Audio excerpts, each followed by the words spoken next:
Ang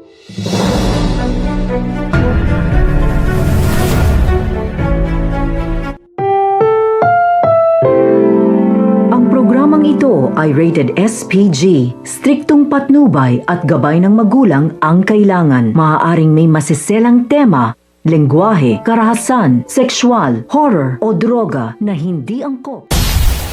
Nalaman nga nito ni Giselle na papaalis na nga ang mag-ama na si Eric at ito nga si Justine. Kaya naman ipinaglaban nga niyang karapatan nga niya para nga sa anak nga niya.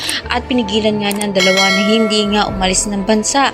At inalok nga niya ito si Justine na magtrabaho na nga lang sa Apex at bibigyan nga niya ito ng magandang posisyon. Pati na nga rin itong si Eric. Dito na nga nagkasundo silang tatlo. Kaya naman ipinatawag nga nito ni Giselle ang lahat ng mga tauhan nga niya sa Apex upang sabihin nga niya ang kanyang announcement na bago na nga ang head of finance at ito nga si Eric. Kaya gulat na gulat si Dr. Nyag nang malaman niya nga ito dahil hindi pa nga nila lubos na kilala nga itong si Eric.